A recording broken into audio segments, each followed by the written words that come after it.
The day my father stood in front of nearly 200 people and called me the biggest failure in our family, he thought everyone would agree with him. For most of my life, they had, so why would this time be any different? What he didn't know was that someone unexpected was about to walk through those doors. Someone who knew the truth, someone who had watched my journey from the very beginning, and within 15 minutes, my father's entire version of reality would collapse in front of everyone he cared about. My name is Michael. I'm 36 years old, and for as long as I can remember, my father believed my younger brother was the success story of our family. Jason was athletic, popular, confident, the kind of person who could walk into a room and immediately become the center of attention. I was different, quiet, reserved, focused. While Jason spent weekends at parties, I spent them studying. While he played football, I worked part-time jobs. While he chased popularity, I chased stability. Neither path was wrong. But in my father's eyes, only one of us mattered. And it wasn't me. Growing up, every achievement somehow became a disappointment. When I graduated high school with honors, my father asked why I wasn't valedictorian. When I earned a scholarship, he wanted to know why it wasn't a full scholarship. When I graduated college debt-free, he asked why I didn't choose a more prestigious university. Nothing was ever enough. Absolutely nothing. For years, I tried harder, worked harder, sacrificed more. I thought if I achieved enough, eventually he'd be proud. Eventually he'd see me. Eventually he'd acknowledge that I mattered. I was wrong. Some people don't move the finish line, they remove it entirely. My father was one of those people. Things became worse after college. Jason joined my father's company. Dad immediately gave him a management position. No experience, no qualifications, no training, just a title. I started at the bottom of a different company. Entry-level position, long hours, terrible pay. No shortcuts, no favors, no family connections. For 15 years I worked my way up, one promotion at a time, one responsibility at a time, one success at a time. Nobody handed me anything. I earned everything. Eventually, I became a regional director for a national consulting firm. The position came with excellent pay, a beautiful home, financial security, a wonderful wife, a life I was proud of. But none of that mattered to my father because Jason still worked for him, which automatically made Jason the golden child, at least in Dad's mind.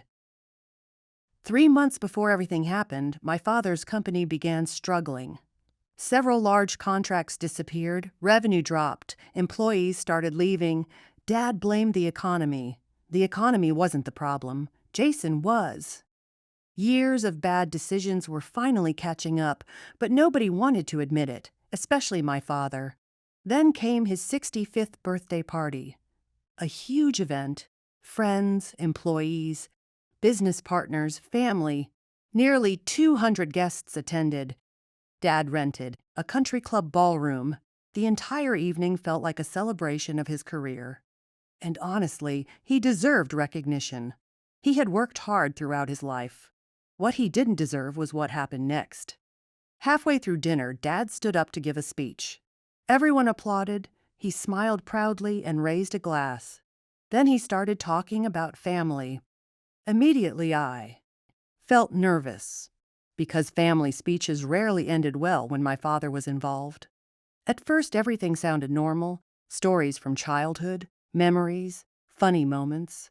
Then he looked directly at me and smiled. Not a kind smile. The other kind.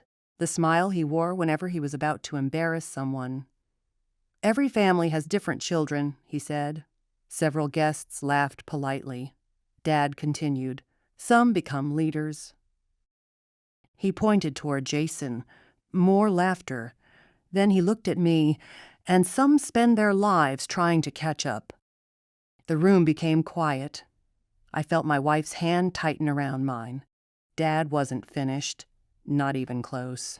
He took a sip of his drink, then said the words I'll never forget. Michael is proof that hard work alone doesn't guarantee success. A few uncomfortable laughs echoed through the room. My face burned. Dad smiled wider. In fact, if we're being honest, he's probably the biggest underachiever in our family. Silence. Complete silence. 200 people staring at me, waiting, watching, judging. I wanted to disappear. My wife looked furious. My mother looked horrified. Even Jason looked uncomfortable, but Dad kept going. For nearly 3 minutes, 3 full minutes of criticism disguised as humor. He mocked my career, mocked my choices, mocked my personality. Then he delivered the final blow. Some people are born leaders. Others spend their entire lives pretending. I stared down at the table, not because I believed him, because I was tired of fighting for approval I would never receive, tired of defending myself, tired of hoping. Then the ballroom doors opened. Nobody paid attention at first, until someone near the entrance stood up. Then another person, then another. Suddenly whispers started spreading throughout the room. I looked toward the doors and froze. Standing there was Charles Whitaker, my company's CEO, one of the most respected executives in the industry, the man responsible for overseeing more than 8,000 employees nationwide, the man who technically happened to be my father's biggest client, and more importantly, my father's boss. The entire room fell silent. Dad looked confused, then concerned. Charles walked calmly across the ballroom. Several guests shook his hand.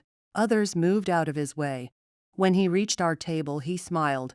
"Michael." I stood, still confused. "Sir." Charles shook my hand firmly, then looked around the room. I apologize for being late. Nobody spoke. Nobody moved.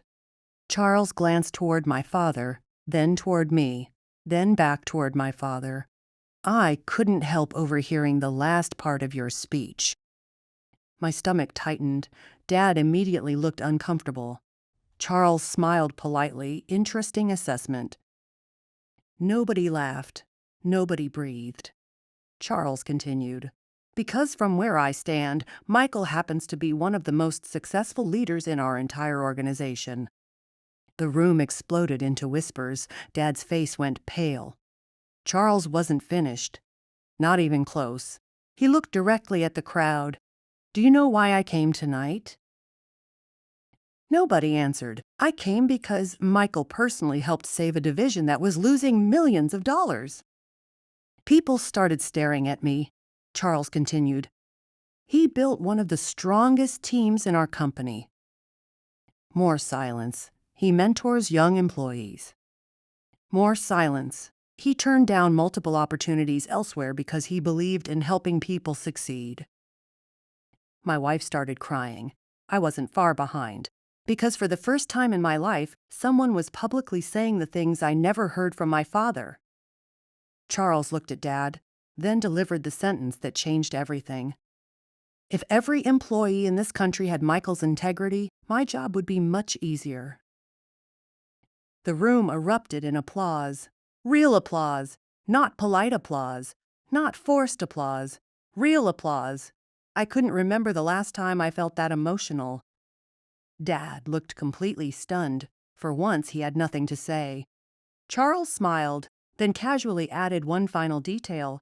"Actually, Michael was recently selected for a senior executive position."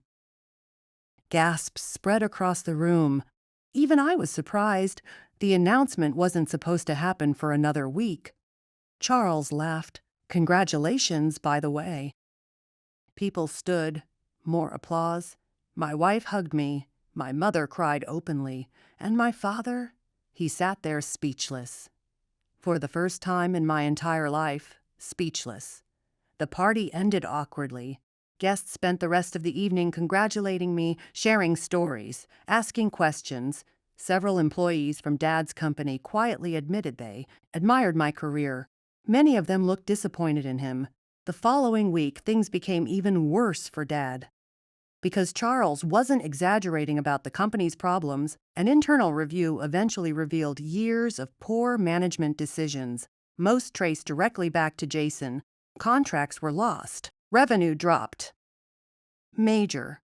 Clients left. Within 6 months, Dad retired, not because he wanted to, because he had no choice. Meanwhile, my promotion became official. The role nearly doubled my compensation, expanded my responsibilities, and opened opportunities I never imagined possible. One evening, several months later, Dad asked to meet. Just the two of us. I almost declined, but something told me to go. We met at a small diner outside town. For a long time, neither of us spoke. Then Dad finally looked at me. "You know," he said quietly, "I always thought making Jason feel special would motivate him." I listened. "I thought criticizing you would make you stronger." I laughed softly, not because it was funny, because it was tragic. Dad stared into his coffee. I got it backwards. For the first time in my life, he looked old. Not physically, emotionally, like a man carrying regret. "I'm sorry, Michael." The words felt strange, almost unfamiliar. I had wanted to hear them for years. Now that they finally arrived, they didn't change much, but they mattered. Because they were honest, I nodded slowly. "Thank you." Neither of us cried, neither of us hugged. Some wounds don't heal that neatly, but it was a beginning. The day my father publicly called me a failure, he expected everyone to agree. Instead, the one person whose opinion actually mattered walked through the door and exposed the truth. The funny thing is, success wasn't the best part of that night. The promotion wasn't. The applause wasn't. The recognition wasn't. The best part was finally understanding something I should have learned years earlier. The people who fail to see your worth do not determine your value. They only reveal their own blindness. My father spent decades measuring me against someone else. My boss measured me against my character. Only one of them got it right. And in the end, that made all the difference.